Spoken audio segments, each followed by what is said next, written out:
Grocery store के beverage oil में तुमने कभी नोटिस किया है? सोडा, जूस, पानी सब प्लास्टिक में, लेकिन बियर सिर्फ ग्लास और कैन्स में। ऐसा क्यों? सोचो, तुम ग्रोसरी स्टोर में हो, शाम का टाइम, लाइट थोड़ी सॉफ्ट है, तुम्हें प्यास लग रही है, बेवरेज आयल में एंटर करते हो। प्लास्टिक की बॉटल्स ही बॉटल्स, कलरफुल, हल्की, टूटने का डर नहीं। Soda, ice tea, juice, milk सब इसमें। लेकिन फिर तुम थोड़ा आगे बढ़ते हो बियर सेक्शन की तरफ, और वहां सडनली प्लास्टिक गायब। एक दीवार है बस हेवी ग्लास बॉटल्स और शाइनी एल्यूमिनियम कैन्स की। बिल्कुल अलग दुनिया। अजीब लगता है ना? प्लास्टिक इतना सस्ता है, इतना ड्यूरेबल, इसने पूरी बेवरेज इंडस्ट्री बदल दी। तो फिर बियर इंडस्ट्री ने इसे क्यों रिजेक्ट कर दिया? क्या है इस प्लास्टिक में जो बियर को पसंद नहीं? आज हम इसके पीछे का एक ऐसा राज खोलने वाले हैं जो हर ब्रूअर का सबसे बड़ा डर है। But here's the surprising truth, ये सिर्फ ट्रेडिशन की बात नहीं है, ये एक एग्जैक्ट साइंस है। आज हम डिस्कवर करने वाले हैं कि बियर को प्लास्टिक में क्यों नहीं डाला जाता, कैसे काम करता है, और इसके पीछे का वो हिडन रीजन जो ऑलमोस्ट कोई नहीं जानता। इसको समझने के लिए हमें थोड़ा पीछे जाना पड़ेगा। इमेजिन करो 1970s का टाइम, प्लास्टिक ने पूरी दुनिया जीत ली थी। हल्का, टूटता नहीं, बनाना इजी।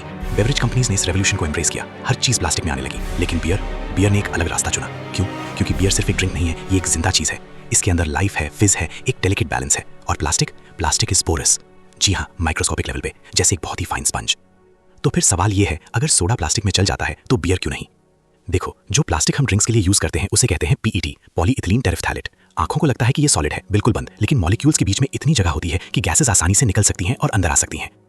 ये एक टू वे स्ट्रीट है डिजास्टर का। पहले जो CO2 बियर को फिज देता है ना, वो धीरे धीरे प्लास्टिक से बाहर निकल जाती है, और उसी वक्त बाहर की हवा का ऑक्सीजन अंदर घुस जाता है। और जब ऑक्सीजन बियर से मिलता है तो एक केमिकल रिएक्शन होती है जिसे कहते हैं ऑक्सीडेशन। कुछ ही हफ्तों में ऑक्सीडाइज्ड बियर का टेस्ट बिल्कुल फ्लैट हो जाता है, एक स्टेल, पेपरी सा फ्लेवर आ जाता है। ब्रूअर्स इसे कार्डबोर्ड बियर कहते हैं। ये पूरी मेहनत बर्बाद। अब तुम सोच रहे होगे, पर सोडा में भी तो कार्बोनेशन होती है, वो प्लास्टिक में क्यों ठीक है? वही तो, सोडा भी टाइम के साथ फ्लैट हो जाता है प्लास्टिक में, लेकिन सोडा में इतना ज्यादा शुगर और इतना स्ट्रॉन्ग आर्टिफिशियल फ्लेवरिंग होता है कि तुम्हारे टेस्ट बड्स को वो छोटा सा केमिकल चेंज नोटिस ही नहीं होता। वो उसके स्ट्रॉन्ग फ्लेवर्स के नीचे छिप जाता है। लेकिन बियर एक लिविंग कॉम्प्लेक्स रेसिपी है हॉप्स, यीस्ट और मॉल्ट की। इसका बैलेंस बहुत नाजुक होता है। थोड़ा सा भी क्वालिटी ड्रॉप हुआ तो तुरंत पता चल जाता है। इसलिए बियर को प्लास्टिक में रखना ब्रूअर के लिए एक नाइटमेयर है। बट यहाँ स्टोरी और इंटरेस्टिंग हो जाती है। तो अगर प्लास्टिक की वजह से ऑक्सीजन अंदर आ रहा है और फिज बहुत जा रहा है, तो हीट का क्या, पैस्चराइजेशन का क्या?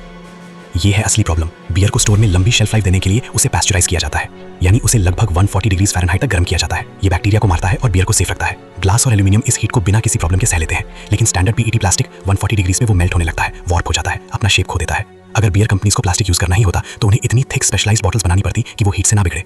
लेकिन वो बॉटल्स इतनी महंगी हो जाती कि प्लास्टिक यूज करने का जो इकोनॉमिक फायदा था वही खत्म हो जाता। और यही रीजन है कि आज भी बियर ग्लास और एल्यूमिनियम में आती है। ये सिर्फ ट्रेडिशन नहीं, ये इंजीनियरिंग का कमाल है। लेकिन अगर तुम एक शार्प ऑब्जर्वर हो तो तुम कहोगे, वेट, मैंने तो स्टेडियम में म्यूजिक फेस्टिवल में बियर प्लास्टिक में भी है। और तुम बिल्कुल सही हो। तो फिर सवाल ये है, वो बियर प्लास्टिक में क्यों थी?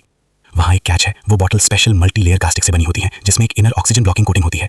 लेकिन सबसे इंपॉर्टेंट बात, वो सिर्फ उन इवेंट्स में यूज होती है जहां बियर तुरंत पी ली जाती है। स्टेडियम में खरीदी, तुरंत पी ली, उसे लंबी शेल्फ लाइफ की जरूरत ही नहीं होती। उसे हफ्ते तक शेल्फ में नहीं रहना होता या वेयर हाउस में स्टोर नहीं होना होता, इसलिए वो टेम्पररी सोल्यूशन चल जाता है।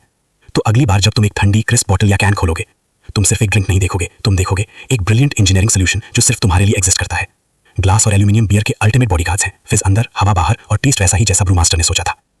अगर ये फैक्ट तुम्हें सरप्राइजिंग लगा, लाइक करो और सब्सक्राइब करो सिंपल थिंग्स सरप्राइजिंग हिस्ट्रीज को और भी ऐसी हिडन स्टोरीज के लिए, क्योंकि यार दुनिया में बहुत सारी ऐसी चीजें हैं जो तुम्हें देखना चाहिए। Thanks for watching and I will see you in the next one.